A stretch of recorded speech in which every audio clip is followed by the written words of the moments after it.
vi ikke stålet på Billy Graham, skal jeg bare si at det har holdt stått. Altså, jeg stålet slett ikke på han.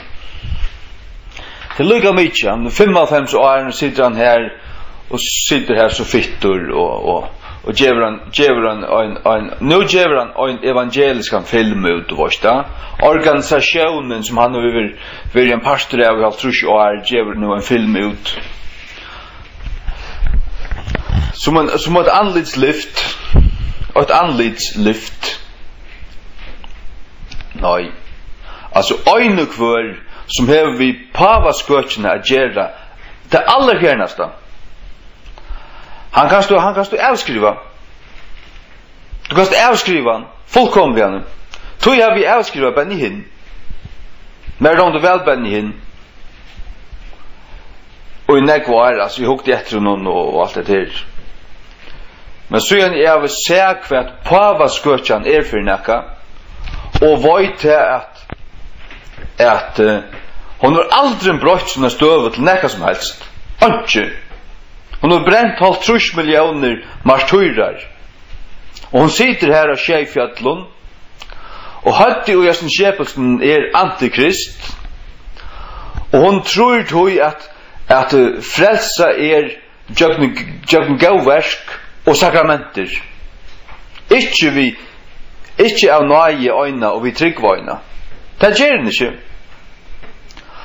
Og Vatikan 2, som var utgivet i 1930, og så Vatikan 8, det er for helt lengt atter. Jeg vet ikke, jeg halte det trendrøy som møttes ta point om reformasjonene.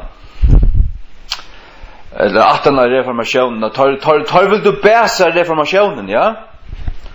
Så møttes det her, jeg vet ikke, og i mannansvis, så du bare og skriva og det var søgnar mannalauer, det var det. Og tar forbanna øynekvann som sier til at han frelstur vi tryggva løgna. 8 gjerningar. Vi tryggva løgna. Ja, men så jo vi protestanter forbanna i alt ham. Og det vi. Og til skriva det bare, altså ta Vatikan 2 kommer ut i 1938 eller nær søren der, så tenker det ikke atter, tar møtes bare at underskriva det samme atter, og at gjøre planer om hvordan de skulle få et bedre få et anlidslyft lukka som utdatt til det var det, så at de skulle bli bedre domter i heimen. Hvordan de skulle, og ta planlegge til økumeniske rørslene. Og her kommer Billy Graham ombord. Billy Graham, han har vært ombord av sånn her og i en 40 år. Han kan ikke komme til Europa utan han fyrer hals på pavan. Og så, bare for noen halvfavn åren siden, så snakker han vi. Han av 2 talkshows, og han fullkomlig lengt ute. Fullkomlig lengt ute. Han sier at høytningar, altså avfrelser høytningar kunne slippe til himmels, sier han. Og mohammedanere, som mohammedanere, og hos øyta mormoner og alt mulig, altså til så fullkomlig lengt ute, som ingen kristen som i ordan når han kunne funnet på å ha sagt. Ja, men her ser bare tingene. Bare til at han hever rom å gjøre. Sette inn ui hva et rom for nekka ganger. Alvara tås. Det måste du studera og vita. Hikk på romersk-katolske skøtjene. Så sagt du til at det hadde synagoga satans. 100%. At han kan ingen kristen som i ordan hava nekka vi gjøre. Paven i 1946 savnaði inn á Peturstorgi ombå for allar verens religioner og sier til at vi blir öll til den samme god. Come on, gjør meg et break med vår. Gjør meg et break. Og hatt ikke bare politikken tja Johannes Paul Ørenpava, hatt politikken tja katolske skøtjene. Det det. Men katolska skøtjan sånn at hon hever nekvar masker, altså hon alt, hon akkurat det som hon har bruk for å være til øynekvarna givna tog. Hon det som man kallar av enskun a chameleon. Chameleon til en sånn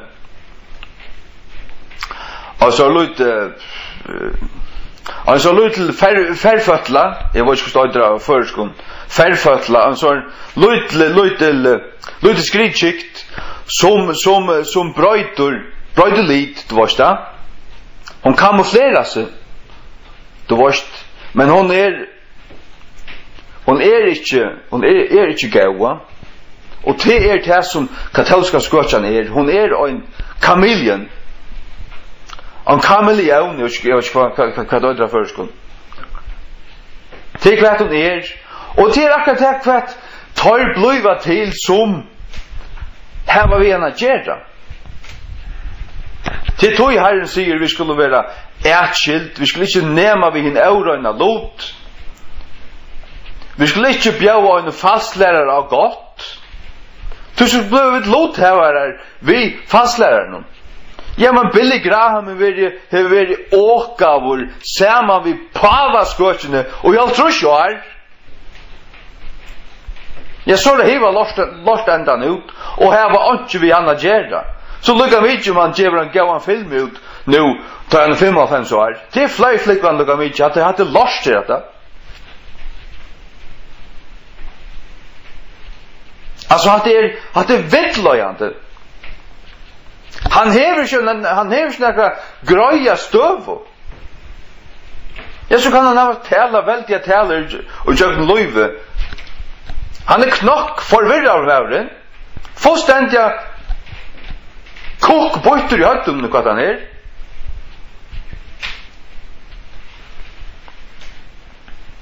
Men alvara tås, hikk etter samtalene og i middelen Billy Graham og Robert Schuller inn i YouTube og to øtast. Og hvis du kan stavle på mannen at han har hukt etter tog, så du bare simpelt en bøtter, altså. Så du gautrykven. Altså, du naivur, altså. Vi må være kritisk. Vi kunne ikke bare gløypa åttu kvart. Gløypa bara det smulist och tåsa mjukt och bara det säger året krossen så teker man det bara en bor. Alltså jag vill inte vi näka gera som behöver näka som helst vi pavaskörsen att gera.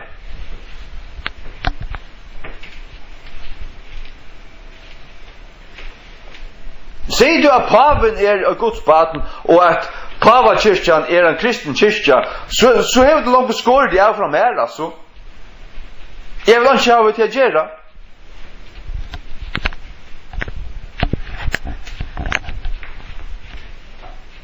Här är jag kom till. Fullkomligen. Paven antikrist.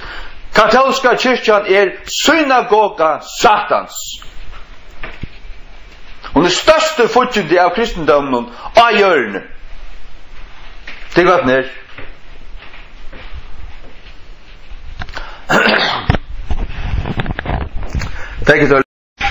Hvor katolska skøtjan en større høytan for sannan kristendom enn hva til dømes islam det kan se det så vel.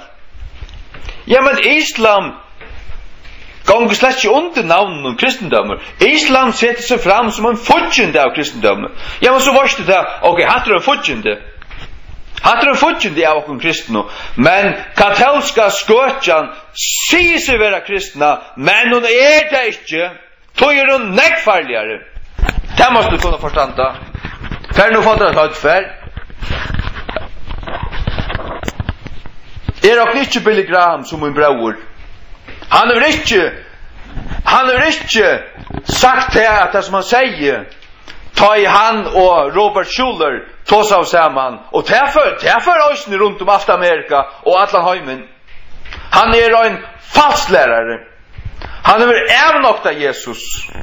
Tenk at han hever. Ja, så kan han sitta under stålet så jag føyner ut og fitter ut og grahartur og så miltur og alt det her. Han en pava-sløykur. Han en falsklærare.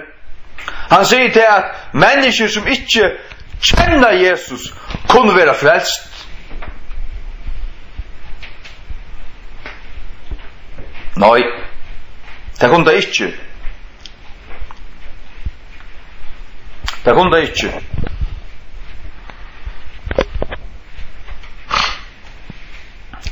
Ja. There's a wideness in God's mercy. There's a wideness in God's mercy, sier Robert Schuller. Robert Schuller ringaste fastlærare i Amerika. Og her standa tørrbøyer Billy Graham og Robert Schuller og sløydjast. Og han ikke øynaste fyr. Han var øysten i en talkshow. Larry King Live. Tenk etter tog i øystene. Han lukka langt ut i her.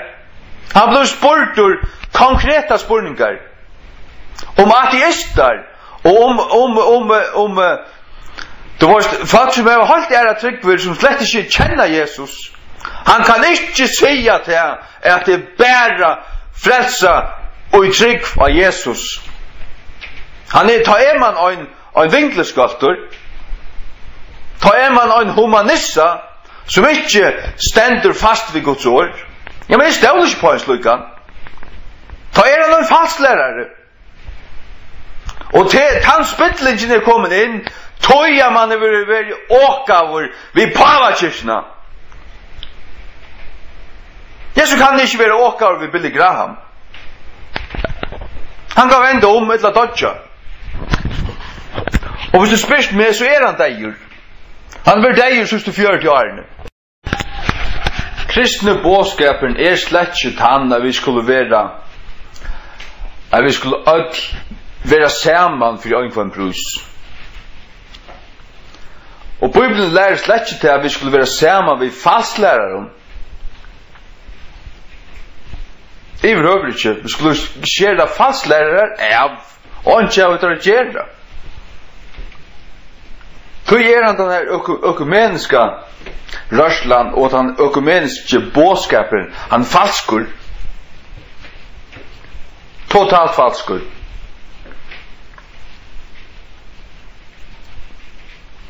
Ja. Og alt det her at vi skulle elska øll. Og de som ikke av gode, og de som egentlig okkara futjen der sånn ekka. Nei, I behøver ikke. Futjen der til Jesus var fariseerne. Han var ikke tar beste vinner. Han flangte der av. Og sier, lett å være, tar du blinde veløyere. Jeg tar en blinde. Lett å være. Det somme folk, og somme grupper, så vi må bare se til vi og jeg kan selv. Hva er det? Jo, vittne, lett å være. Katolikker, lett å være. Lett å være. Tar ikke akkara futjen der, men vi tenker det ikke bor som tar og som tar fastlærerne som tar slett ikke. Jeg behøver ikke altså. Og blir det frelster, så har det bare alt å gjøre til å komme ut ur disse skøtjene.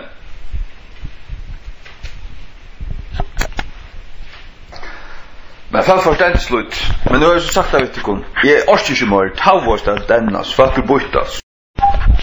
Jeg kan hava vi baptistar å gjøre.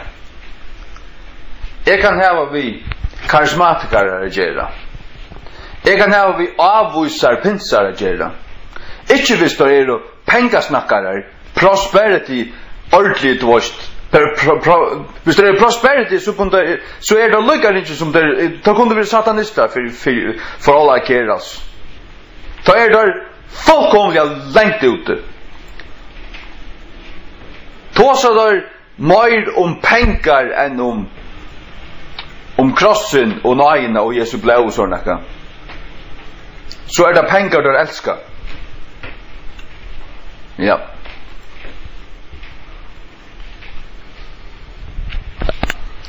Men jeg kan hava vi öll røyn ordentlig protestantisk kristna gjerda. Adventistan tar standa vi øyne på øyne hver min strikene. Så tar velge ønske av vi gjerda. Emmanuel til alle mulige snedtiga lærer tar ivist i virkelig ui. Men baptister, heimamisjonsfolk, karismatikere og all-time Pentecostals som av tyslene som David Wilkerson er. Han er pinse, men av de gamla slene som tåler år som synd og halkan og høylalodje og forstanda hva smelevever er og hva brøyvever er. Tar vita til ikke knokk forvirra i høyden altså. Hans er slæ. Tar kan jeg vi gjøre. Men katolikker kan jeg ikke ha vi gjøre. Ikke en gang en katolikk som sier seg være frelstan og anstartan, og han sa kvetan er han katolikker, er han enn og i katolske kyrkjene, så vil han bare 8 gjøre til å slippe seg ut. Jeg vil ikke gjerne gjøre. Altså ikke. Det stod ikke på han en gang.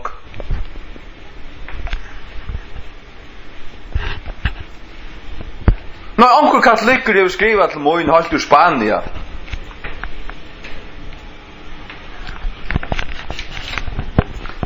jeg fann det av hver han var fra. Jeg løyte han opp av Google. Han var fra Spania og han var katolikker.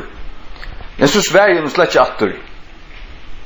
De øyne for katolikker man er snevlig vitt av mun, og man råkner der som til aller ringkaste. Man råkner der som en morderskan jesuit som bare er ute etter å forgifta det og drepa det. Anskjana. Tar en mordere er der. Og tar råkna okkon som totalar kettarar og tar djevast ikkje fyrir tar av å finne allar protestantar under at Rom til det som tar drøyma om til akkurat som ta i ein som heimamisjonare giftest vi ein som baptist. Du fast ikkje baptisten borster fra søyne sannføring. Det forstår han ikke. Han som heimamisjonare, han må alltid bodja seg. Du hitt så tråkst som vet ikke hvert. Jeg har hørt mengar søver om det. Akkurat på handamaten du katolikkane. Og protestantane det simpelthen så bladakter og naiver til halva i verre. Til halva i verre til halva morgen nokkas. Kom her at jeg vil ikke alit av nøkron som neste katolske skåtjene. Altså du skal ha anstykt for henne og tale mot henne, så er det orda. Hever du nekka som helst alit av katolske kyrkjene, hever du alit av Rick Warren til dømes, så er vi ikke alit av det her. Hever du alit av Billy Graham, så er vi ikke alit av det her. Hever du alit av Joel Osteen, så er vi ikke alit av det her. Talar du vel om Billy Graham, så er du lykka som han. Talar du vel om Joel Osteen, så er du lykka som han.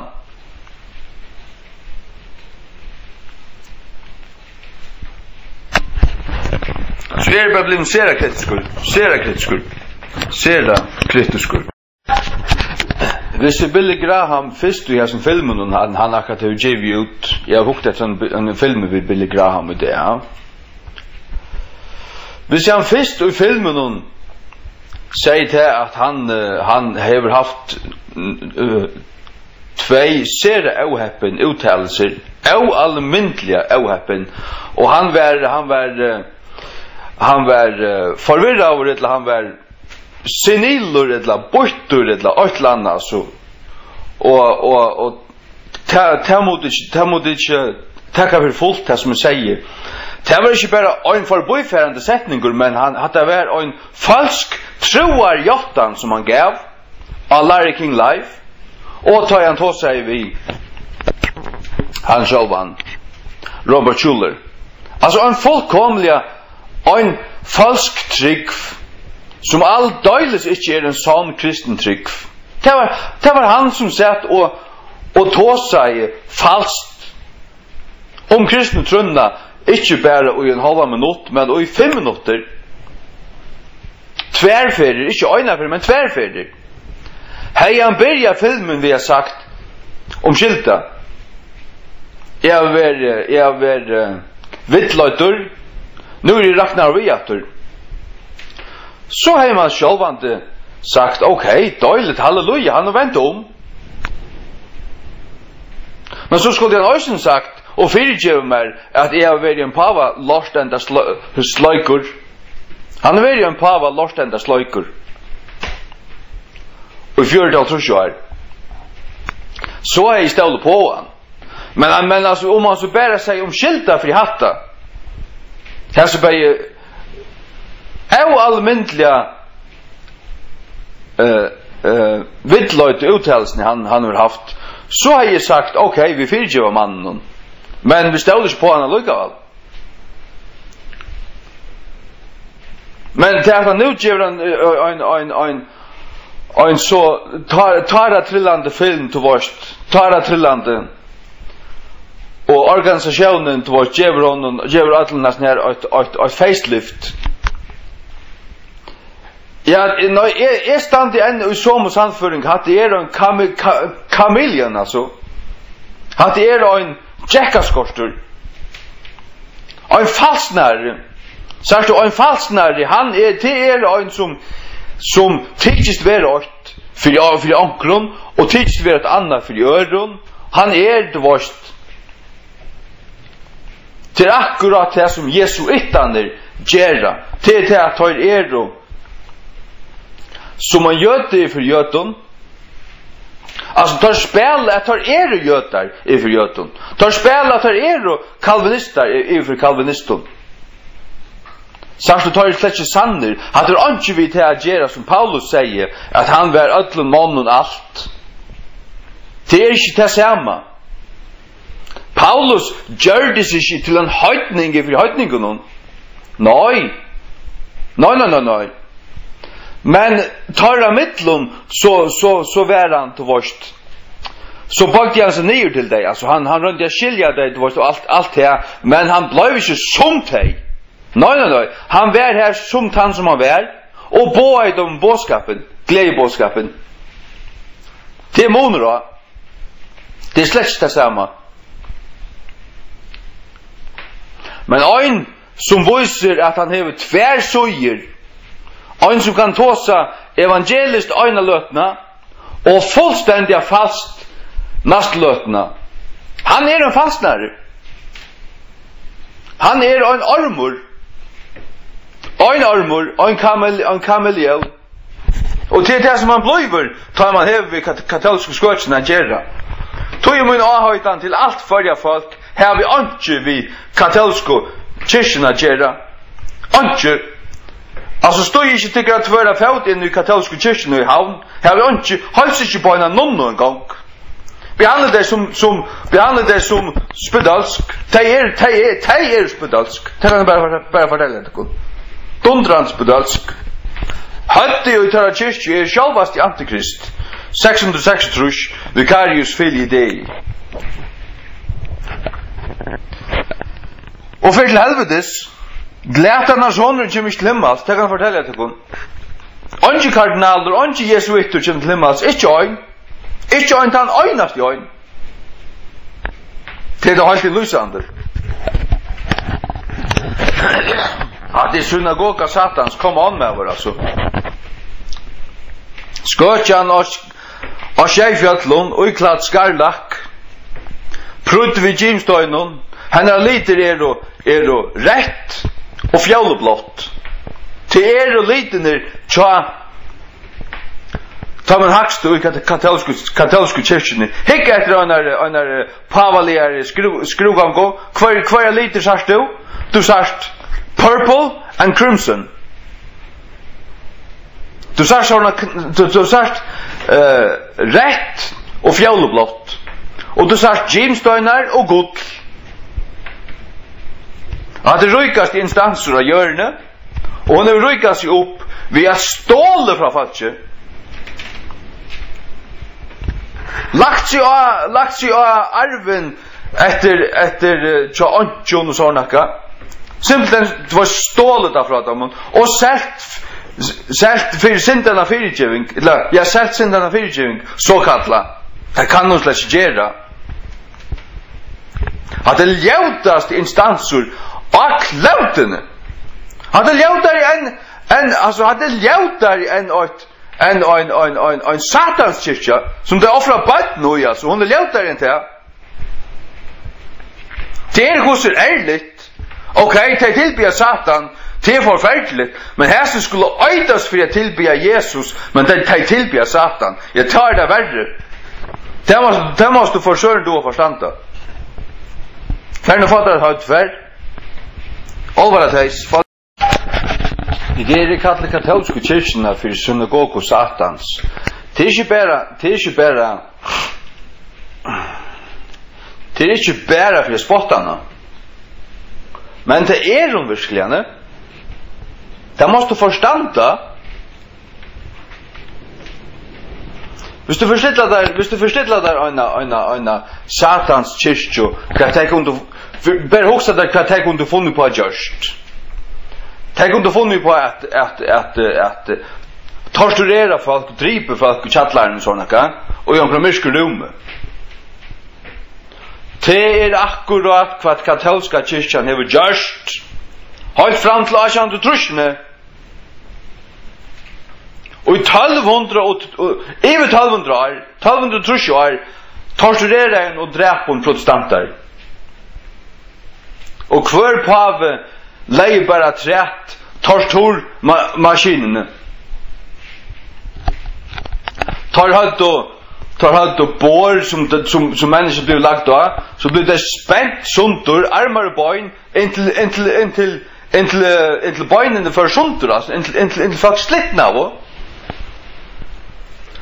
Og folk blir heisa opp og slepp nyer, og så akkurat stekka i sørst løt, og så armar og alt for bare sundur.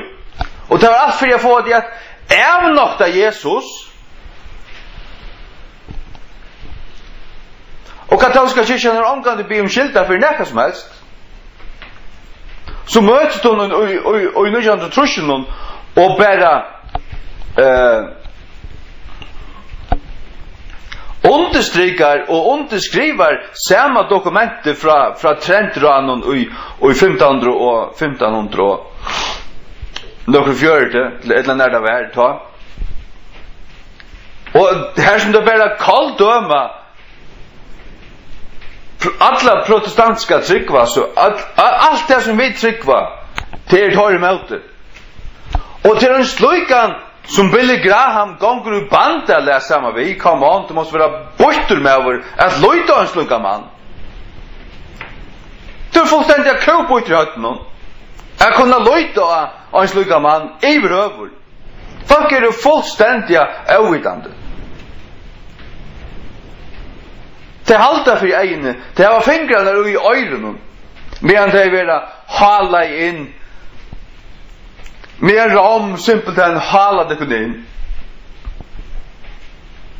Tenk hva ram gjør. Ram røyner hala protestantarna inn til sin natur. Jeg har ikke vi.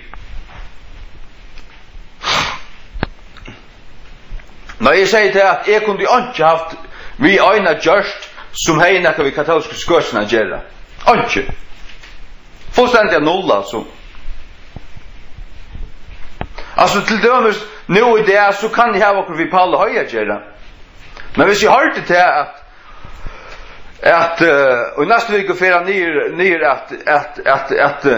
at Musa Ringen kja Pavanum, han bjauar vi bispi og omkring ørdun at Musa Ringen kja Pavanum. Ja, så Paul i høys bedalsku for mer. Så jeg omgang til stjålet på han aftur, altså. Omgang til, ikke for når jeg hørst han allmänt sagt det at han var fullkomlig blind av og vittløyter. Og han for å tåsa i møtet dem natur. Eller at han for å tåsa i møtet dem i røver. Så har jeg stålet på han. Så løsner så ikke jeg på at her. Altså jeg vil ikke ha vi synagog og satans agera. Heldig ikke ha vi nekka vi agera som har vi nekka vi henne agera. Altså her skal ikke løye i middelen vi gjør i Norden. Her skal være fullkomlig lest. Pura lest. Forstått? Den kleina. Det Johannes Paul annar på av, han helt denne bønarrasten under 6 av Peterstorgen, jeg fortalte det. Her som han ber i ombåen for ødlund tryggvun og gjørende. Bahai. Og altså amerikanske indianere som ber til den store andan. Hinduister, gandakallar, altså alt. Altså jeg vil si at det var bare alt i øynere puljo. Og så var mikrofonen her, og ta for øyne og øyne fram, og bau, du varst, bau om fri, og alt dette forskjellige. Og så for Johannes Paul andre pave fram og sier, at vi ber øll til den samme god, og ikke ord om Jesus. Vi ber øll til den samme god. Og Johannes Paul andre pave, han skriver i en artikkel, at skapanar frasøgn i Bibelen en fabel. En fabel. Og fyrst og 11 kapitlene i Bibelen jo fabler, skulle ikke tekast bokstavlige, skriver han. Så ganger han 90 år, fra 46 til 2004, vers 2004 han døye, så fyr, så han til alle sier evangeliske skøtjopastorene, Billy Graham og Benny Hinn og alle sier som slikka stuvlanar slikka innskaggarna til pavan og en fra Moarre tar for alle fyltjonen. Og hva sier Billy Graham? At Johannes Paul annar pave var største antallig løyare og tjondøld. Altså og så skal jeg ståle på Billy Graham. Og så ståla to på Billy Graham. Altså, anker bytter her, altså. Anker blastur. Anker avfætelige gautryggvin. Og kommet her til, at man ikke være gautryggvin mer, altså. Jeg kan gauteka baptister. Jeg kan gauteka pinser og indremisjonere og karismatikere. Som solid bibeltryggvande, som i ordan, som røyn. Jeg kan gautaka til øll, jeg grula litt lamona av det, altså. Men prosperity pinsar tar gautaka slett ikke, jeg behøver ikke, altså. Her var dollartekni i egenum, så vil jeg ikke sutja der. Tåsa der langur samanheng, tåsa der langur enn og i 5 minutter, nei, langur enn og i 1 minutt samanhengande jo penkar. Så venter man fra dem. Så elskar der penkar. Kom nær til oss. Og Billy Graham stod i slett på. Og han stender för mer som en känsel. Och 55 år gammalt känsel. Det går han gör. Till skräck och advarsel. Grå och skräck som Danen har sagt. Om hur ofärtliga spiltor och tvöjtunkotor och slåskor och falskor och mer kan bliva ta han djävul sig i höstla vid katolska skotcherna ta han åka sig samman vid henne. Det är egentligen lika ringt som att åka sig samman vid Bahai i Lottlanda. Det är lika ringt som det. Tog jag att katolska skotchen är en skotcha. Hon är utrygg. Hon är fullkomlig, hon har totala hjärtaspedlo. Hon är ett svart hjärta. God bor inte i hennes hjärta. Här bor Lucifer. Har du blocken? Nere i Chattlaren och i Vatikanen. Och en jesuita, onkel katolska kardinaler, vi har ända varit YouTube och fortalt om det. Eller att han ligger här ute, jag säger här ute alltså. Han säger till att nere i Chattlaren i Vatikanen, då var det Vatikanen är fullt av standmynden, egentligen avgoden, du tar ett att du ska knälla för dem och mossa dig och rätta händerna upp och allt det till dessa standmynden där. Och det här är fullt, Vatikanen är så eventyrliga störst, var du. Eller rävliga öliga störst, inte eventyrliga öliga störst. Men nere i lågt nere i Vatikanen och jag kan chattla i rum i här ständer en standmynd eller en mynd, en sån idol, det var en sån avgoda mynd av Lucifer. Simpelt den av Lucifer.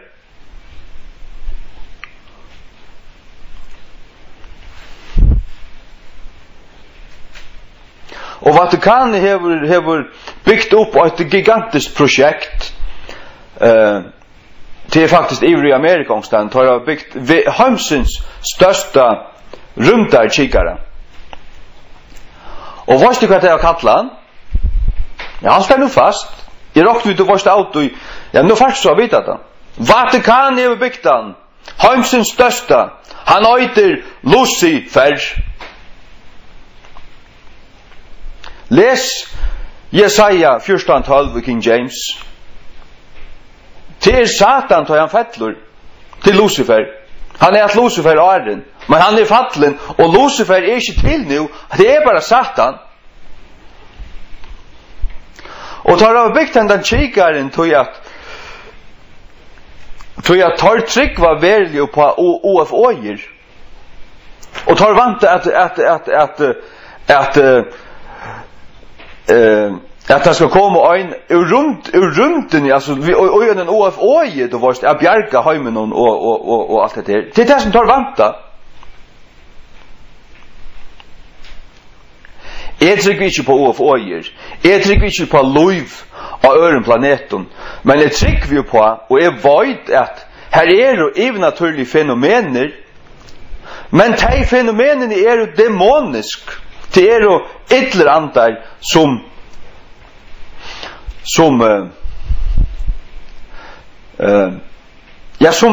visar sig. Ytterligare fallner änglar som visar sig för folk.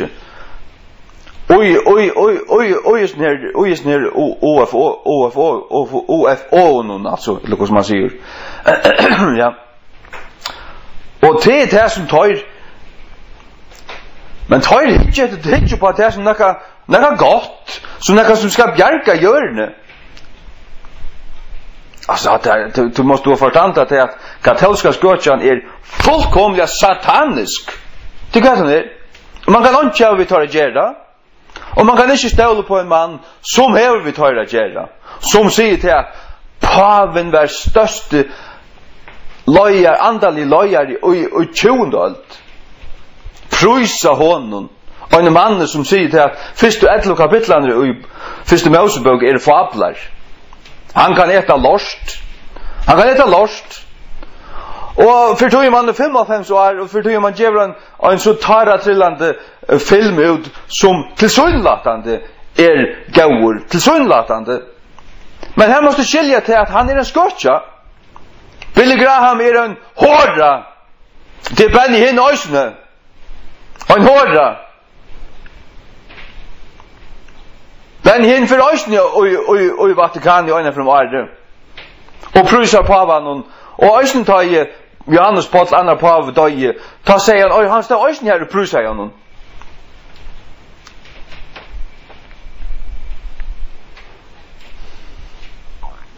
Jag är väl här så är lost med boxarna. Jag är pissa på vad det kan.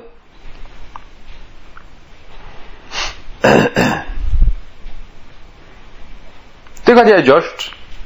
För det första klass jag har inte gör här. Inte gör här. Nej. Har det inte Guds kyrka?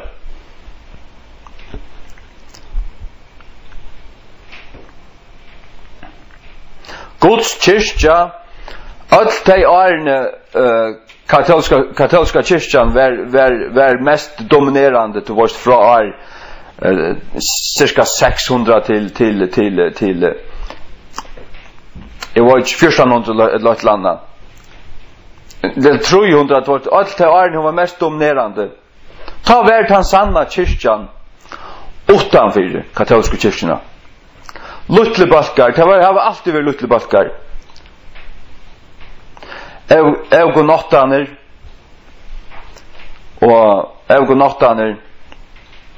och valdensarner vodua utav franskon tar bo i Sur Frankrike och norr Italia. Och tar balkarna blir drippner av katolska skotjene.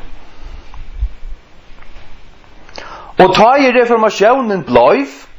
Vad säger katolska skotjan ta? Tar i John Wycliffe, William Tyndale och särskilt Martin Luther. Tar fingo uppenberingarna om vad det sanna evangeliet är. Vad ska Pava skotjan ta sig om lärarna till Luther? Hette är falsläran till valdensarnon som endurluka. Det bara den gamla falskläran tja valdensarnon. Att det frälsa alojna vi tryck av Jesus Krist och hans fullgjorda verk har läxt antjat rätt. Det av nöje vi tryck så kommer du in i Krist, du gånger in i horna och så du frälst du. Och så atana till så livet ut av heliga livet. Här är inte mittelväver här och här är inte stadier till frälso. Annarkörst är du frälst eller inte. Och det av nöje vi tryck. Och katolska skotjan sa att hon kände det attor hade bara han valdensiska falsläran. Det säger mig till att sannor kristendömor medan katolska skotjan rådde mest han fanns utanför katolska skotjana tjavaldensarnon och eugonottonon och ören luttle balkon. Det var en 4-5 luttle balkar. Det var öjsen i ankrer falslärare.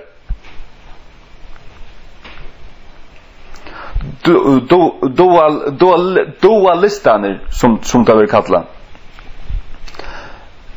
Som välja våra fastlärare alltså. Men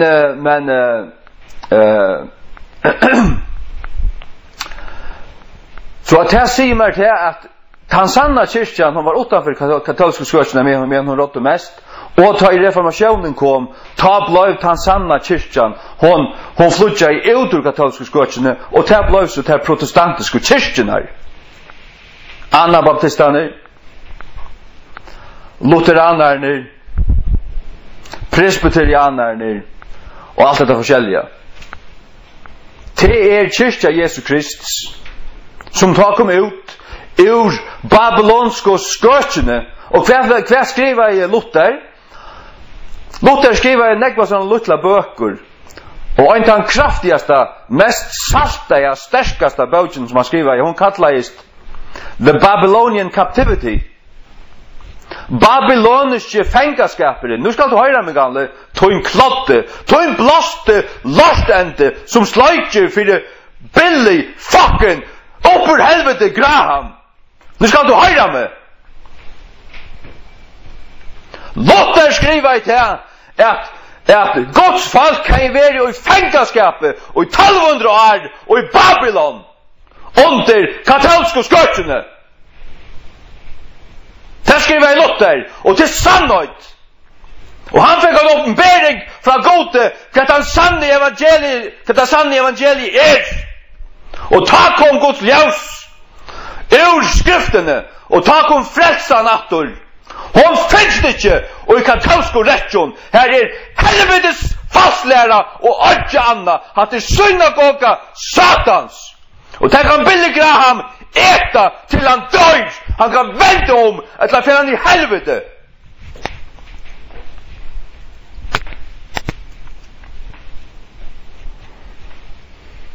Ja, om man för i helvete lite är fylgjon så inte är stålig angående på en man som att här inte en och eja.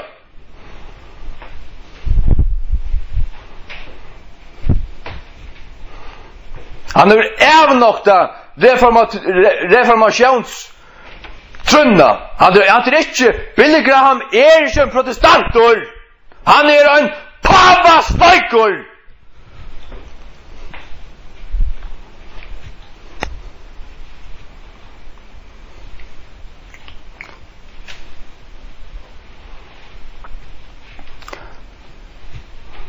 Ja, man tar pröjsa upp till skotjen i en man som ävnoktar Bibeln. Och tar pröjsa upp till skotjen i en man som säger till att alla tryggvara görne ber till han samma god slukt helvetes piss.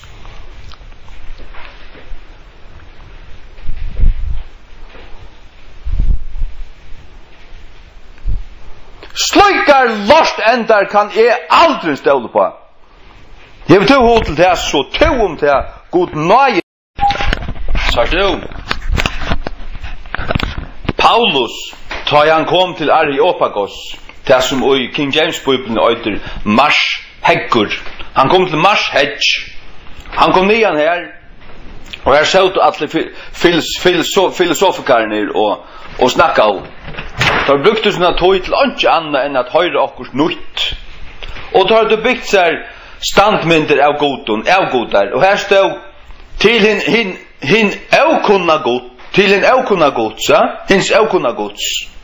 Det vil si at tar tilbau en aukunna god. Og Paulus, man kan si at Paulus bøgde seg på en måte av lutende nyer til torrara. Og lutende sintur.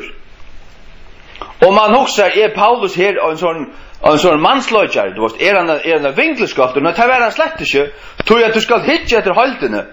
Paulus kom til der her, og han snakka i fyrst, og i løyde sin av torrara plan, han siterer i omkran griskan filosof, lukka, og i øyne setninge, det var som også tykkar, onker av tykkar egne vi skriva, du vet, vi er alle avkom hansara, du vet, fra Adam, vi alle avkom hansara, så det er rett. Men så säger han att jag sa en standmynd här till en avkunna god. Och så får han att han brukar det som en plattform för att han börjar hållt här nere som tar och för jag fänga då. Men han får ju ner till här som tar och tar bara i händerna av dem och säger till att tid är du finner. Tid tillbe god och tid av inte lärda. Nej. Över inte. Han prætikar i døgmen. Gledebåskapen. Han prætikar om gledebåskapen. Han fornyer her til som tar vård. Men han enda vi har prætikar døgmen Krist og prætikar døgmen omvending. Prætikar døgmen ta fotle evangeliet. Til det som han enda vi var stod. Men kvart över till dömes Johannes Paul annar på av just.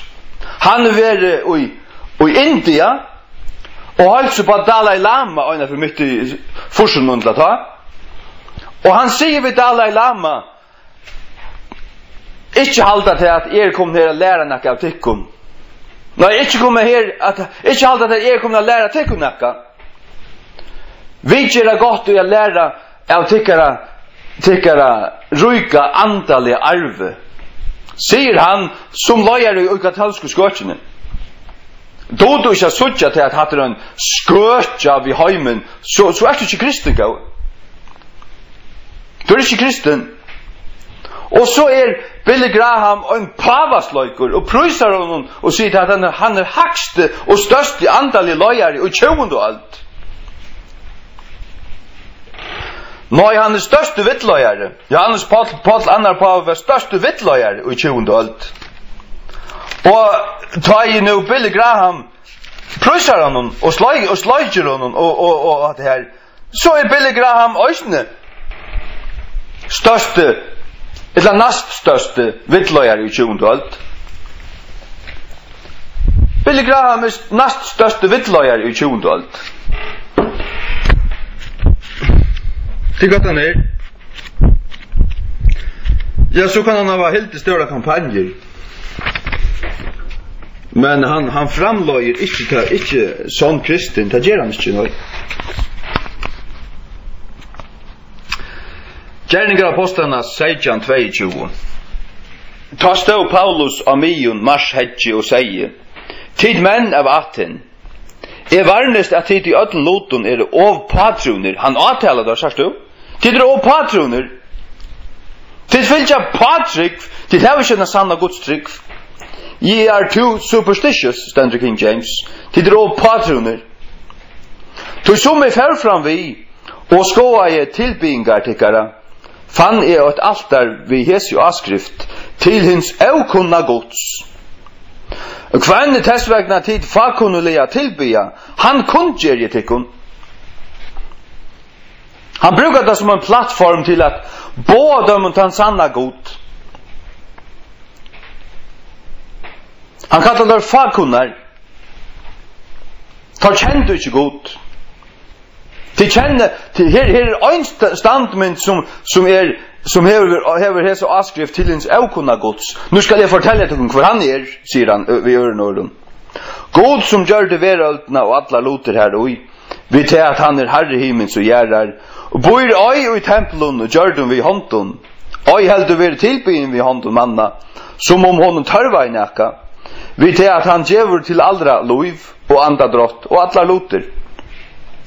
Og hever gjørst av øyne blå i allar tjauer manna, fyrir at dvaljast og allar yverflette gjerrarinnar, og hever avsett tøynar framan undan fyrirskipajar og mørskjeni av bostad i torra. At tar skulle søkja herran, møvelig at tar måtte trilva etter honom, og funni han. Tau han veri ikkje fjerst fra nøkrun, nøy fra hverjen øynastun av okkun. Tøy i honom liva vid og rørast, og heva veran vara, som avviser òsni av egnon skalduntikkare heva sagt. Tog tid i røysen i avkom hans her. Sagt han tåsar og ludsindra torra planene. Men han hever et endamål, akkurat som Jesus heier, tar han sete middelen sintarnar, skøtjenar, tottlarnar, så. Han var ikke kommet her av ballast ved tøymon. Han leier seg ikke ned og slekk ved tøy. Han leier seg ikke ned i køsten. Nei. Han stod her, og han var kommet vid øyne endamålet til å være et haladar opp ur køsten. Det er ikke Billy Graham, ikke. Ikke tar jeg nere på handamaten. Han forteller at heimen at Johannes Paul annar Paul var største andal i løyer i heimen. Han største vittløyer i heimen.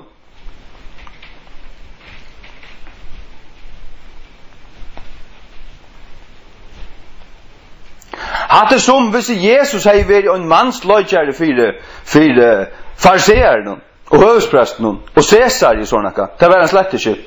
Iver over ikke. Jesus var ikke mann sløyere. Du var ikke hva det mann sløyere er. Det er en sløskur sugermåner som hever fast tvøydalt hjärsta som hever en dobbelt av tunko og en tvøybult av tunko. Det er best til.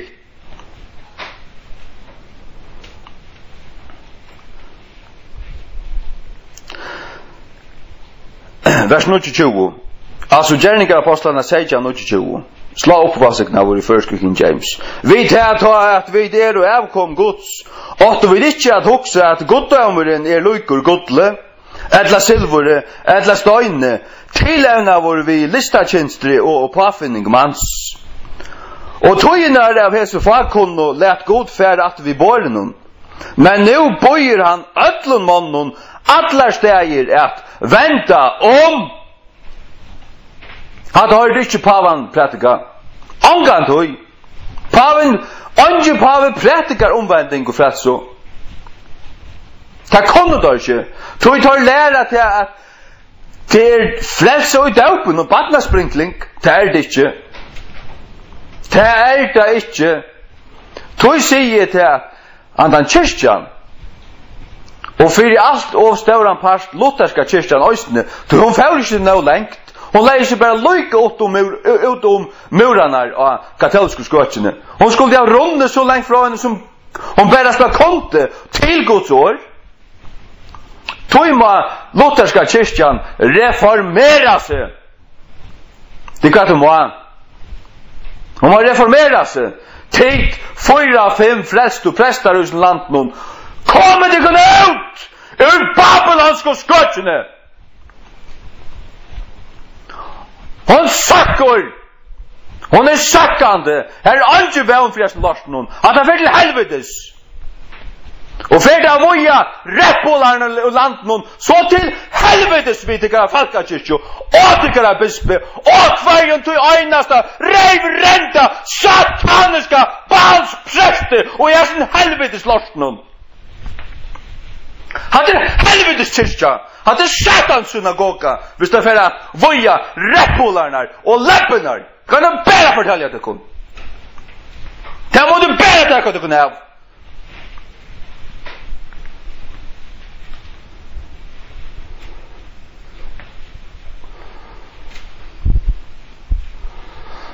Och toginar av Jesu fagkunno lät god färda att du för borren. Men nu böjer ötlun mannen alla stäger att vänta om. Han pratikar här omvändigt nog tappligande. Och nu får han pratikar döma det, hör nu. Jag tror att han har utpojkat en dag. Och akvarion han vill döma heimen och i rättvise. Vi tog manne kvar han har fyrskipat till sjön till Krist. Kvar om han har givit ötlun mannen fullvisso. Och i att han har röst han från henne dig. Inte någon pratikar han Krist. Han har röst han från henne dig. Han pratikar om uppröstningarna. Han pratikar om omvändning. Han pratikar om döma det. Han tar inte paven inte. Omgant hui. Angen paven pratikar döma det. Angen paven pratikar Jesu att komma. Angen paven pratikar omvändning. Till helvetes vi katolsko skötjene. Till helvetes vi kvarjon pava fattnara.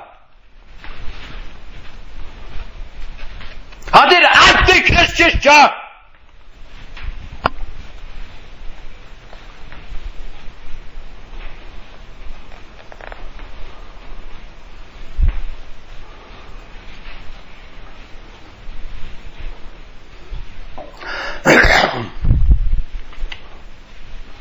Att det är det.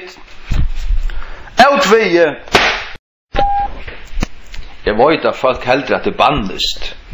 Ta jag sig helvete svika profeter. Han bannar just. Nej. Du måste förstanda till att ta jag sig helvetes så är det att han är upp ur helvete. Tycker helvetes böten, säger Jesus. Eller ständer skriva, ja, tycker ur honom tvåfalt helvetes böten. Han bannar inte då han säger det. Det som man inte vet är ett helvetes böten, alltså.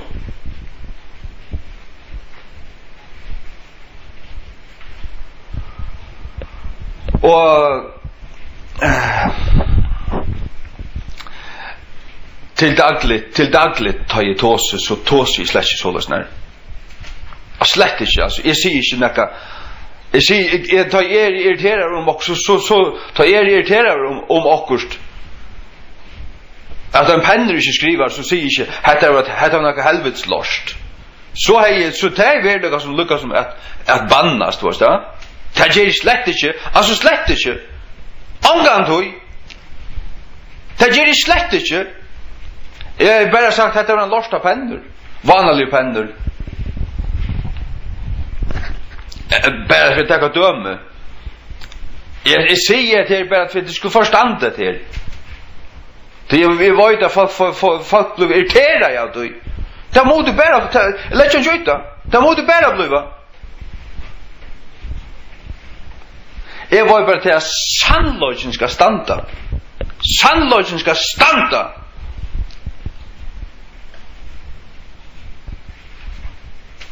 Ja. Det där. Ja, det är nämligen att vi tajmon som vaksen upp. Tajmon som fullbona i vars du. Tajmon som inte langer nere grässtrå stöje. Ikke halt nere vid gräsrötterna, men tar fullbona i. Så du annarkvart ett fullbona godsbaten. Vi rattar godslärare som bärs frukt. Eller du en fullbyggven fastlärare. Och det kommer så eller väl till köntar. Vars du kanst inte vara bäge. Annarkort du gott så eller ringträ. Annarkort du gott så eller ringträ. Annarkort du en sannor Guds mävor eller du en vittlöjare. En vittlöjare. Och det är inte bara till att kräka sig att han får år kärlek och bruka ölen livrande år. Mjuk år. Och år som uppe i tojene. Nej. Du ska standa vid allt Guds år. Allt Guds år. Och båda till rätt. Och tar du båda Guds år så har du inte bruk för det. Heimsens. Tojar alto. Nej, du ständer i Guds år. Du båar till. Du båar till. Særlig i färgen att känna morla minne Guds år. Vi har inte bruk för hjälp från heimsens skvaldre och heimsens tankagång och heimsens ditt och datten. Særlig tar det ting som strujer mot det gode. Tålsemme strujer mot det Guds rydtje. Det största höjtan för sannare bibeltryck till att allt det här tålsemmes pjatte tja kringvarpen och bispen. Det största höjtan det tycker fullkomliga salt i urgodsfallet. Purasta det ger från allt till några nisser. Tog bojkott i att här. Är alltid tålsamor. Men talmöjor och älskande. Ja. Det är något helt annat. Det är det sanna virrene. Det är det Guds virrer.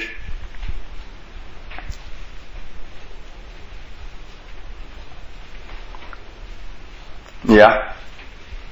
Älskande.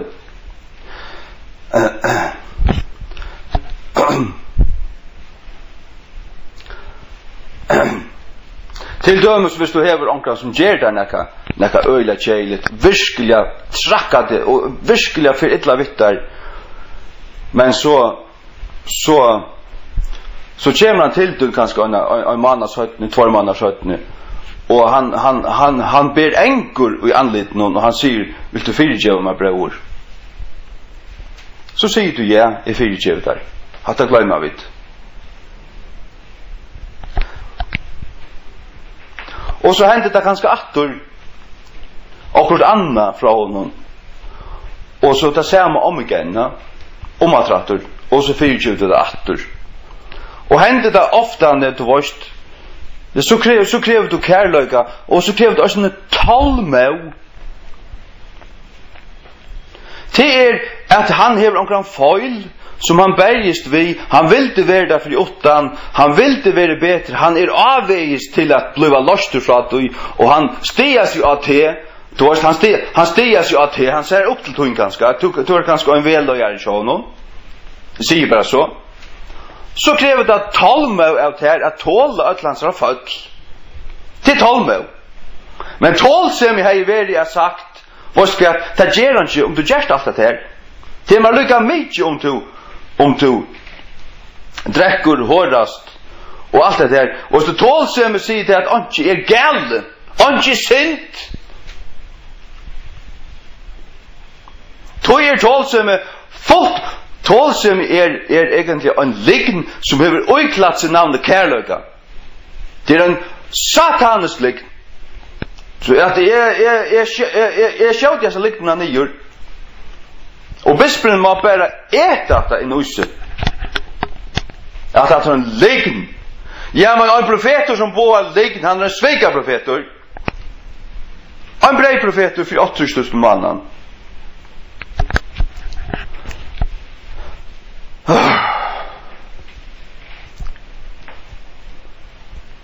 Så nekka andalet hødd til at det iver høver ikke, lykka løyde som nekka pavir nekka andalet hødd.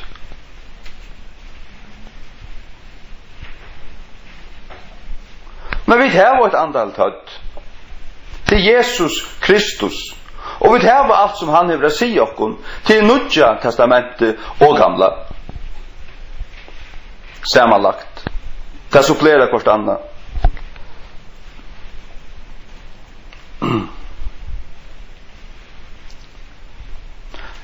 Det Nudja er ut i gamla fjalt, og det gamla er ut i Nudja opplæter.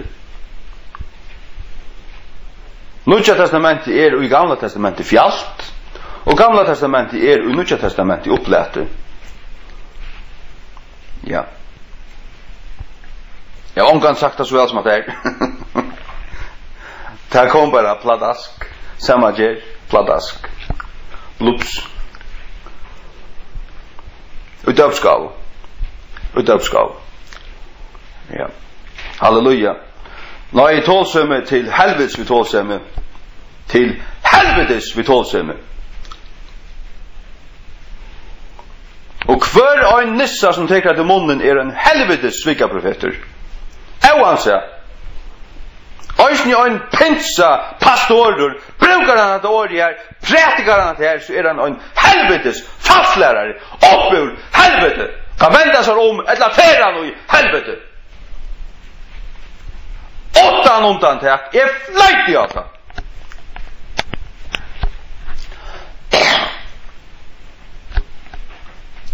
Ja, min ærlige mening. Jeg sutja at her, jeg veit at her, at det er møte gode, at det er møte allum tog som er ratt, at det er møte, at det teker ratt og rengt borstor, alt er bare en grasuppa. Alt er bare en global grasuppa. Tennene er trektar ur allum. Ja, det trekker ikke mine tennene ut. Mine tennene er jo Guds år. Og allir heimeren kommer å bodja seg for Jesus og Guds år. Allir heimeren. Heimeren kommer ikke allir å bliva mohammedanistiskur. Han kommer ikke nøy. Ta kunne prøva, ta kunne bomba okkon, det er lettere å bomba okkon.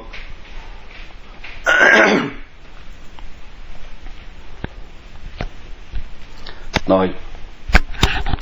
Øynaste vever til Guds er Kristus. Det er ungen annar. Mohammed er i helvete.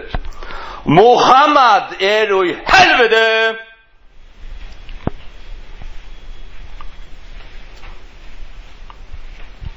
Og han er ikke øyna jomfru tjasar. Ikke øyna. Han er dævlar rundt om seg. Som pøyna han hver minutt.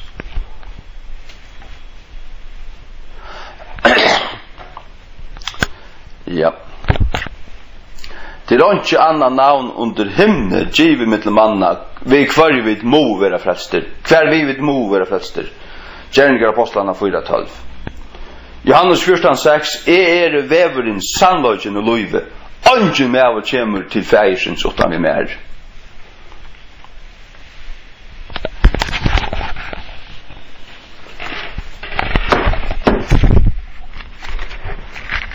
Og Timotheus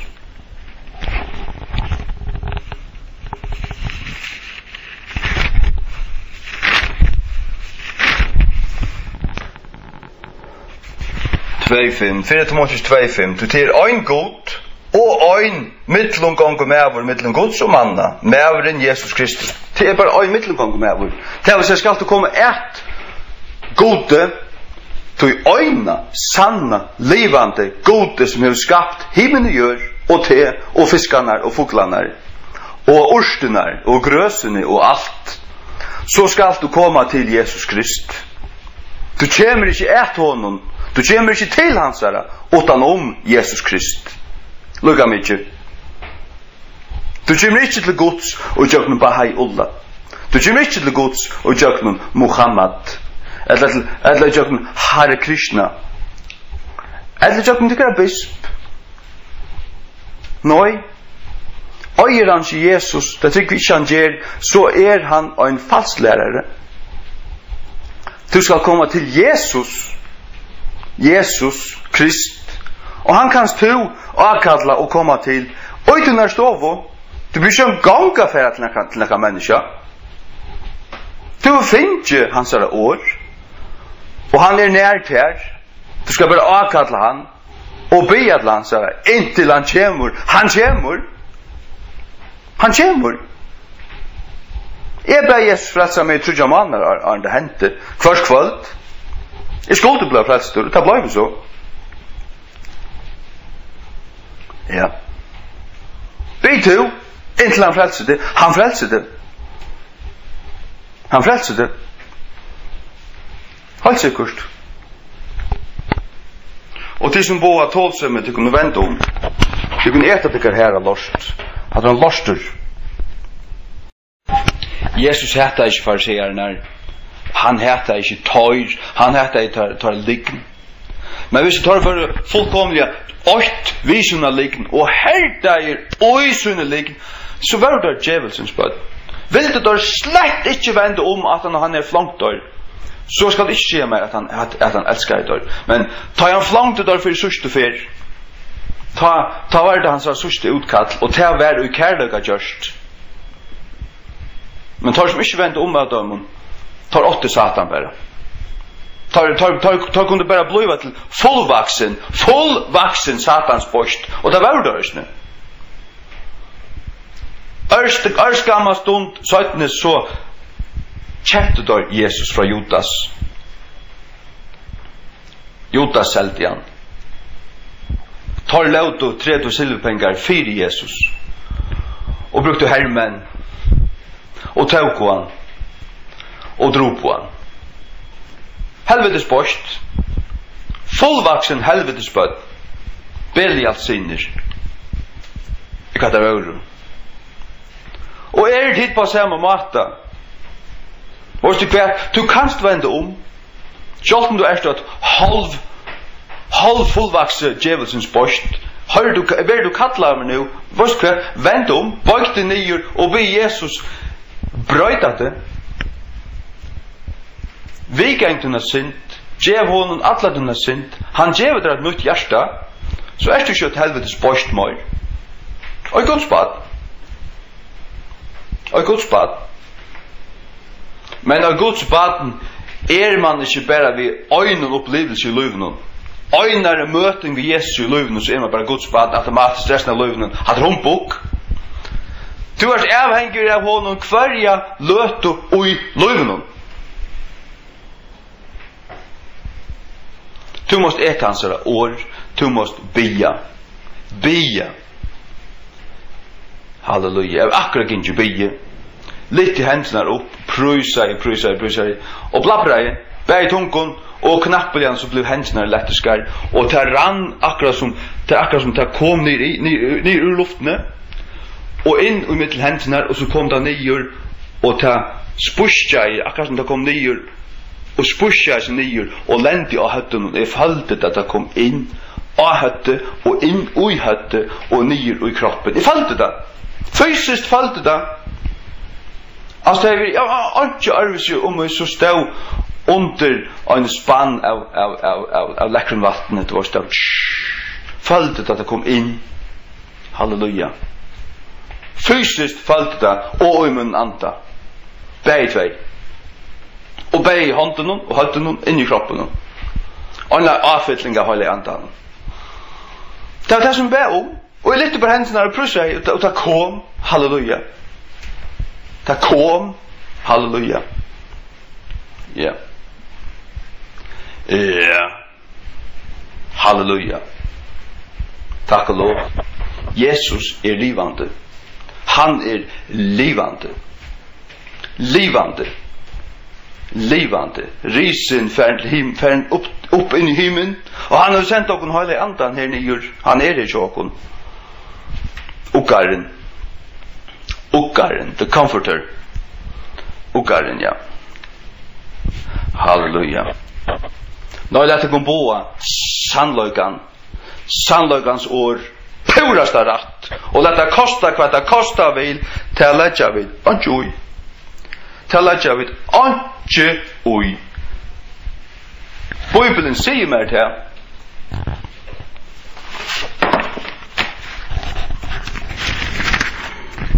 Hon säger mer det här att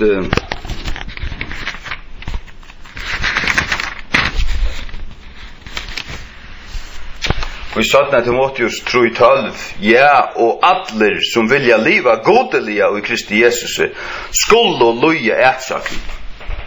Hevur du loja ätsakt näkrant utan löve? Du näkrant loja för Kristi sök. Hvis du hevur, så hevur du liva godeliga. Hevur du ankan til loja näka som helst, så er det humanissa. Og tåsa öll vel om det du domtur bæg av tøymen og meinheiten tja der. Og av öllum heimenun, öllum gestrongarnun som geng her skøyver av ekstasi, så du og nissa, og Jesus er åtta seg vitte, voit her. Han sier, voit tikkun tøy öll tala vel om tikkun. Varst du kvui? Du tar man falskur.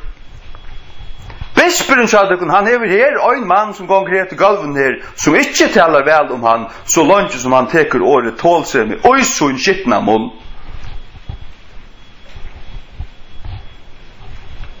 Jeg kan ikke annet enn avtale det her. Det er vært humanistelig skrepa og hjertaspittla som er blastemplet her og sagt, hatt er finast ordan. Hatt er all døyles ikke finast ordan. Men så det som problemet vi slukker mannen til det at han kameleoner. Akkurat som Billy Graham, han en kameleon. Han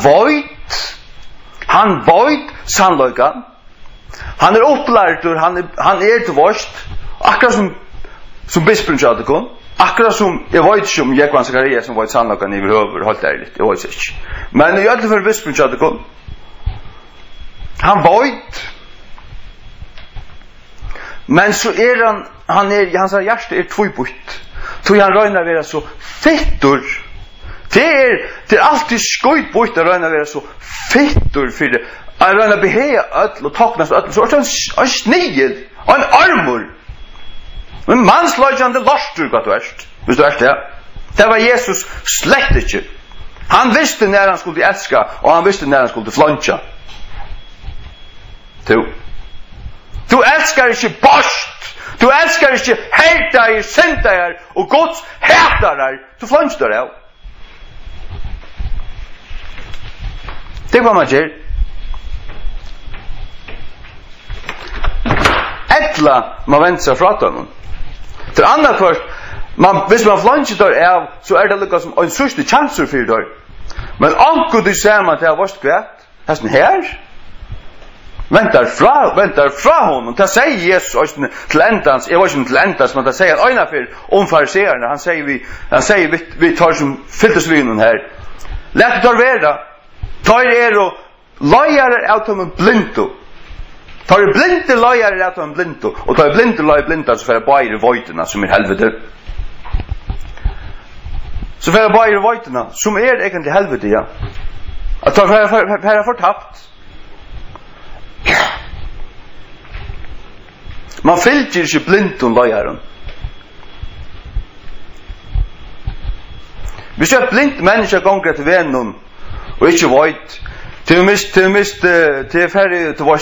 ångan hund, til mist bostor, og til rabbar om hjelp, så må en som ser komme til og att ta under armen och hjälpa dig, ja.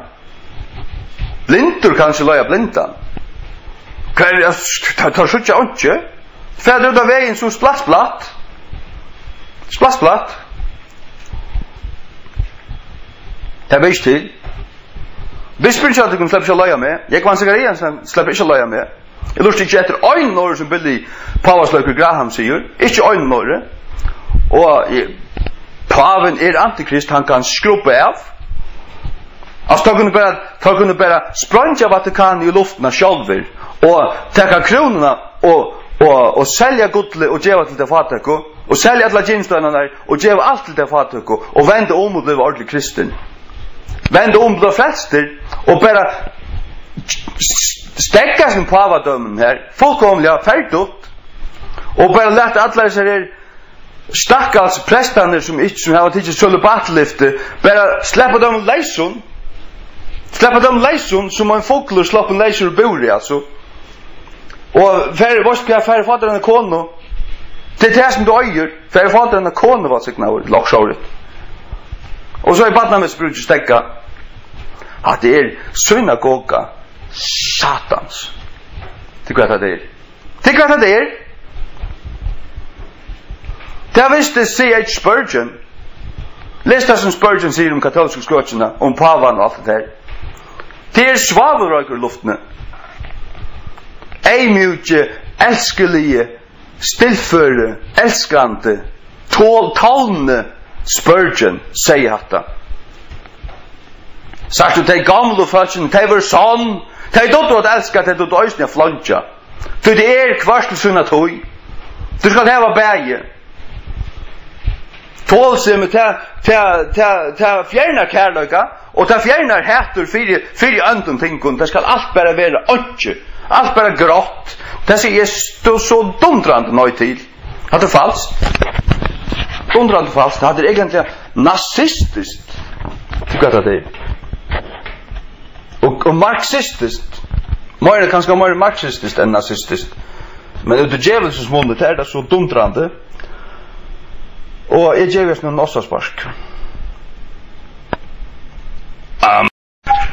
Jesus, ta han være gjør, ta han være godsåneren, altså ta han være godsåner, ja, det er han jo, men ta han være bæg godsåner og menneskesåneren, og Jack av hjørnet, det er det som vi vil komme til, ta han være gjør, altså, så han er også menneskesåneren i himmelen. Han er bæge Guds, soner Guds, og menneskesoneren er bæge både her søgner av Jesus er det evigere. Menneskesoneren er også evigere. Les Johannes 3:13 i King James.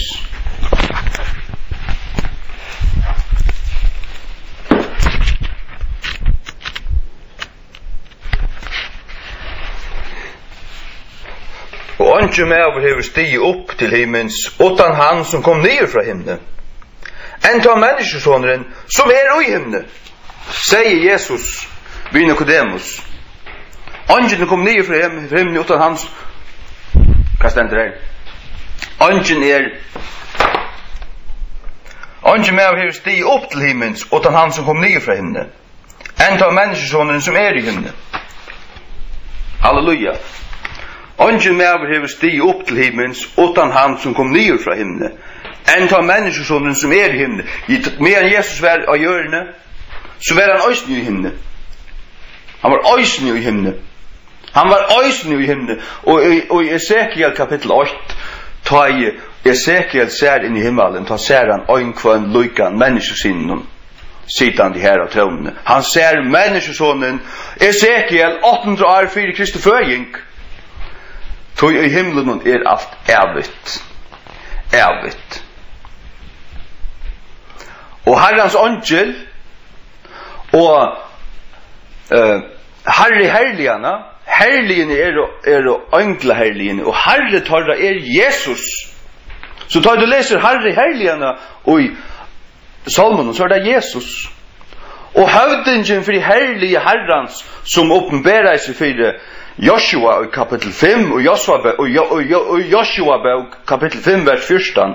Han sier han var høvdingen for herlige Herrens, og Joshua slapp av tilbyan. Det var Jesus. Det var Jesus. Jesus, og i gamla testamentet, ja, det er fløyt, ja, du kunne kalla meg en falsklærare, alt hva du vilja. Hvis du ikke trykker på det at Jesus er en evig person, bergodssoner og mennesker, alt som Jesus er evigt. Alt som han er evigt. Like evigt som Gud fægir. Alt som han er alltid vært. Han er ikke skaptur. Menneskesonen er heller ikke skaptur. Soner Guds er så slett ikke skaptur. Anke som Jesus er skapt. Han er alltid vært. Lær du nok annars gjort en fast lærare opp ur helvete. Allt som du er. Eller ikke suttja til ljøta fjes. Kanst pakka det. Du kanst pakka det.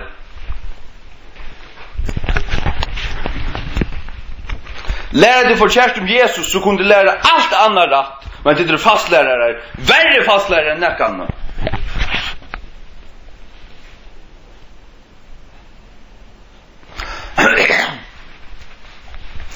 Halleluja. Ja. Nu minns jag inte en gång kvart det börjar vi. Nu följer alla möjliga rättningar här bort. Halleluja. Ja. Nej, man får sätta mig rättlis att det blir tid. Svart om. En kameleon. A chameleon. En kameleon. Jag funderar att ötra kameleon av förskon. Inte kameleon, men kameleon. Hon brøyde knappt en lit, hon brøyde knappt utkjønt. Akkurat som harden er gjerad, det var onker der gråar, onker der krita kvitar knappt, ja? Samme harda. Altså, en svika profetor er ikke en satanister. En svika profetor void. Han void, han har lært bæg ta sanna og ta falska. Tøyer ser så rævliga farlige reserer som øyne for å være tryggvande, øyne for å jotta seg, og gynnsi kanskje nok snakk og en rattlærende møgnihøyd, men så færre der av universitetet i København, tjei og kommer så heimater, ta vita der kvosse tar skuld og tåsa, hvis der tåsa av til evangelist kristen, frelst evangelist bibeltryggvande kristen, og tar vita hvordan der skulle tåsa til hinne. Det vil si at tar røyna bare spenna bare alt spektre, og så skiftar det bare litt, tar brøyda bare knapplega, nu er det blaie ved grønne prikkon, og så er det reier ved aposinkulum krosson, du veist, altså tar brøyda bare fullkomlig skap, det er bare, ja, hvert skal jeg være nu? Hva skal nu tåsa vi? Ok, bøyen til at åpna missionsvikene og glivra kyrkjo. Ja, her du alt evangelisk. Det kjenner jeg.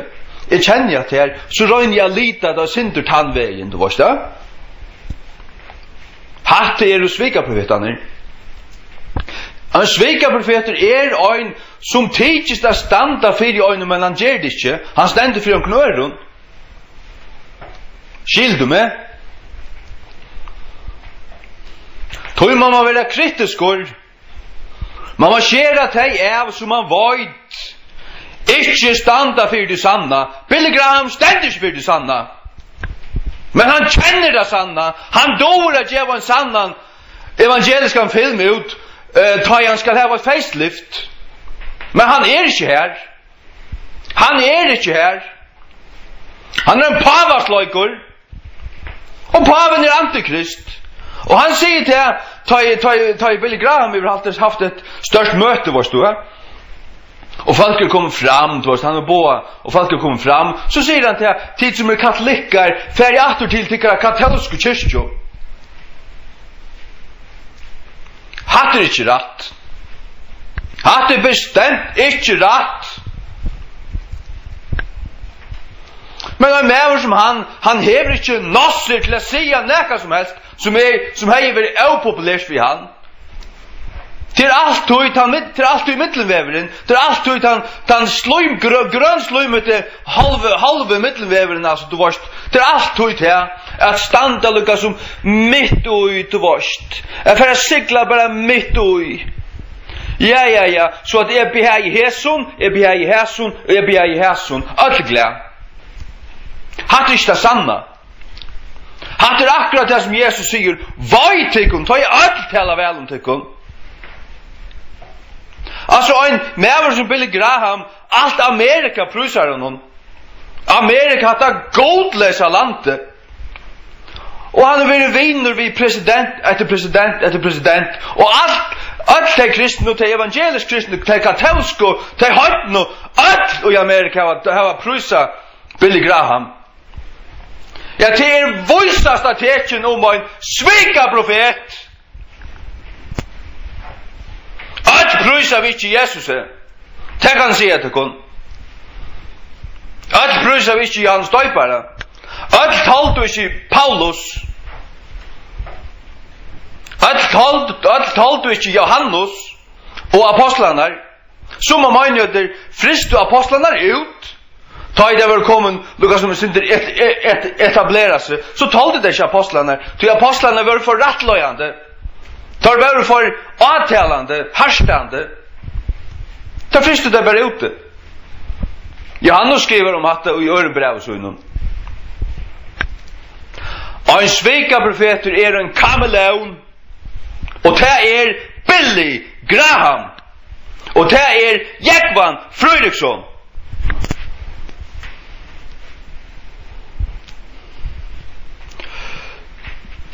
Och det är Jackvan Zachariasen. Han är inte bara en kameleon, han är något annat alltid. Och Arne Zachariasen, han är svigarprofeter. Han är inte en kameleon. Han är inte kristen. Alltså slett inte. Han är en ateist. Han var bara välja. Alltså, jag säger det inte. Han är en ateist. Han är inte en svigarprofeter. Han är en ateist. Han har inte säga det kunde god. Men det är farligt här att han kommer i Jesu namn. Och han är inte vid Jesus att göra över huvud. Inte. Jesus tror skrifterna bokstavliga tar jag ner och gör. Det var det som jag kom in till i en ören inslag. Jesus talar om Jonas och kvällabudgen. Och inte så Jonas var, tror jag det är, tror jag nätter, och kvi kvällsins.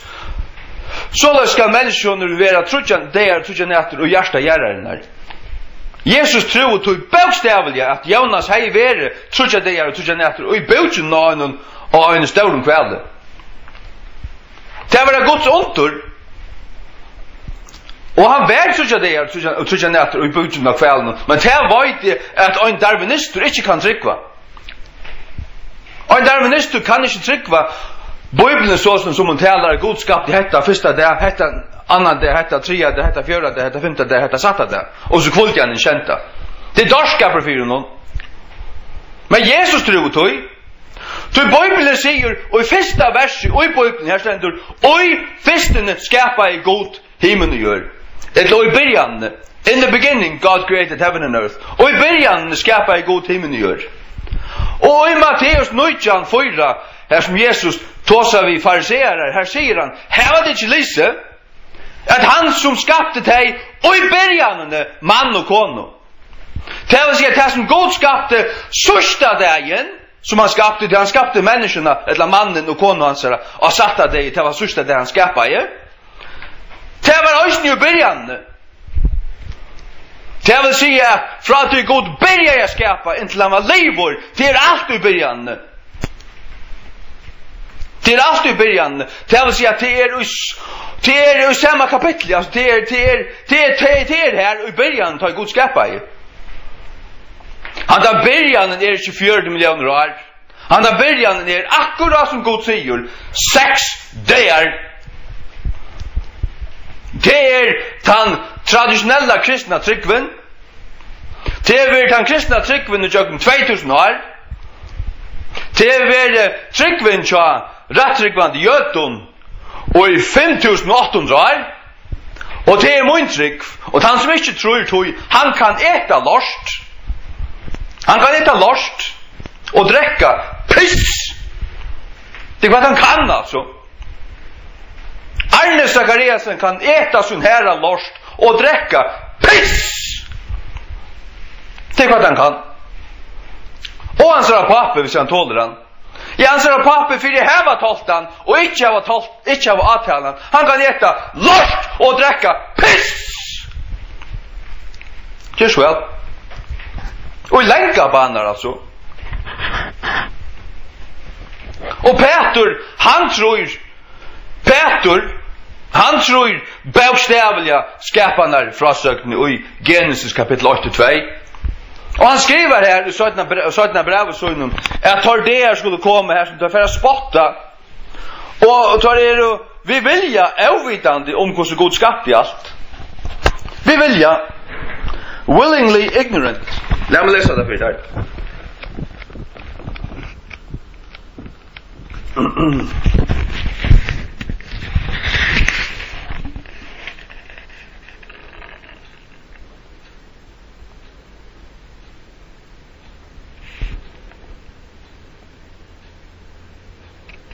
Ja. Kvar det nu jag till här? Kapitel 3, så den bästa 3. Låt mig läsa från vers 8. Hända annan epistel hade jag ska skriva nu till tyckare och i baven kvar ni vet ju upp tyckare röjne hoar vi brukar av ändminning. Jag tycker mig vara minnoer om åren som var att tala av en hela profeten och om boy i okkon aposteln Herrans och frälsarens. Vitande hetta fyrst att det skulle komma och in sørste døven spottarar Arm Zachariasen hans lykkar. Gangan jätter sin egen liston. Og sigande hver 48 kom og ansara.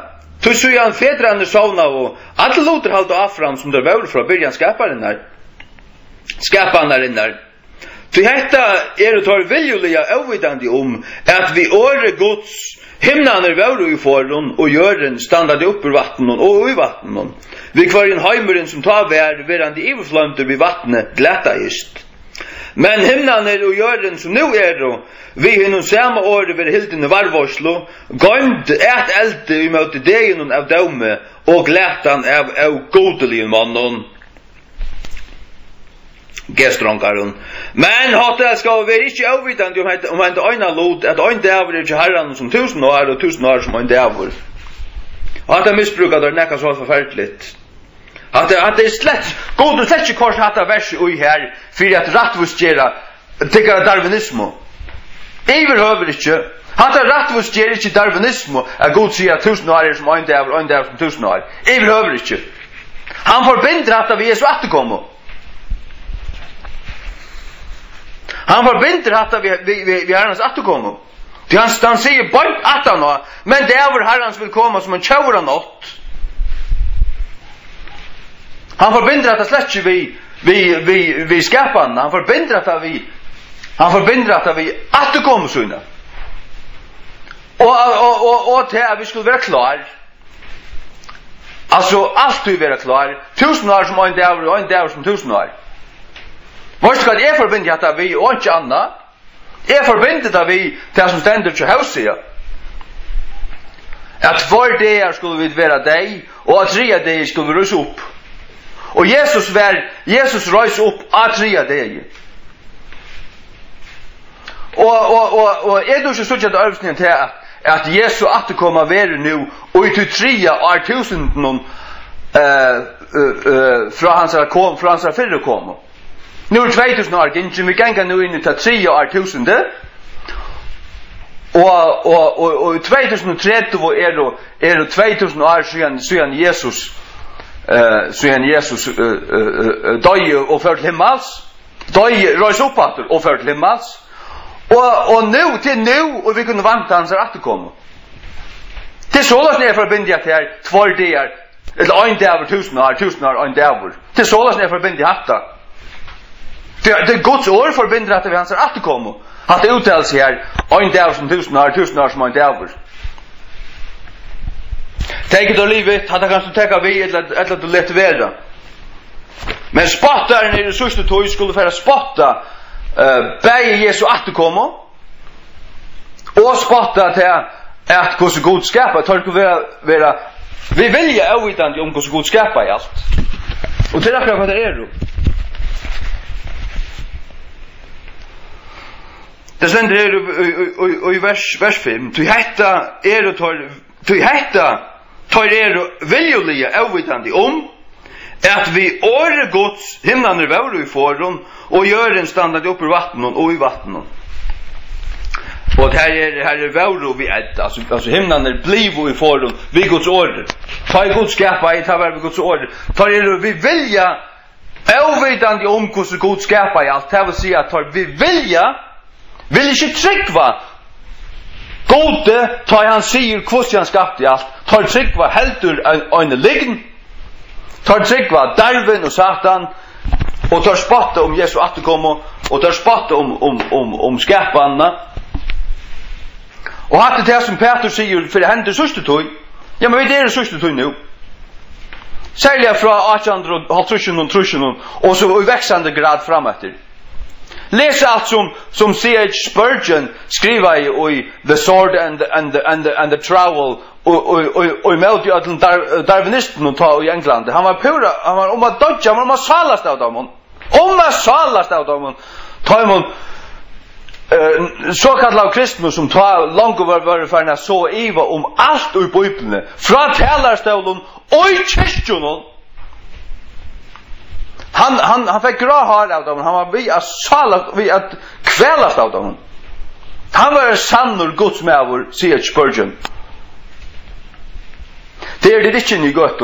Det kunne så dundrande vente det kunne Det kan svika profeta pakk. Og jeg vil si at han elsti av det kunne ringast. Han som lette det genka og lette det nørast og han har heivat det ut. Han ringast. Jesus har flott den der gamla Sakarias han av. Vi pushte den kjassar. Det var den gjørs. Det var Jesus. Ta Jan Stoibaren sett her i fangselen to. Herodes kort en fangsel for at det var avtale han. Jeg liv i håret. Han sier til at han ikke rattler være gifte ved kone Brauersunds. Han ikke rattler takka kone Brauersunds. Det var et eller annet lovarmess og terbønt. Vi møselov. Og han avtale han, vet du hva? Vi åren, han kallar han en hårbok. Han kallar han en hårfremgjæra. Hårdomsfremgjæra. Og Herodes tog han så kort i en fangsel. Hvem måtte Johannes Døybaren si der hoksa til? Måtte han hoksa til? Måtte Johannes Døybaren hoksa til? Altså, hvor stod det ikke munnen sammen? Hvor leiper fram av? Hvor sier for negv?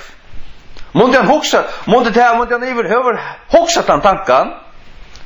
Jeg kan si at du kan ta han hoksa ikke den tanken.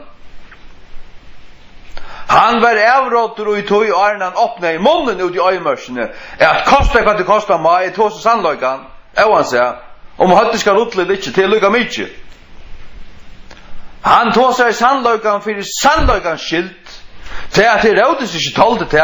Det var hans problem. Og Jesus røste Johannes Døybaren.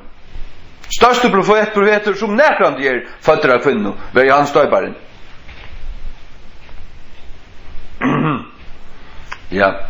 Nå Johannes er ikke sitt i hokse her at hva sier for negv. Han sier akkurat det som sies må. Og det måste du suttja. Men han er dår moderne mennesker slett ikke suttja.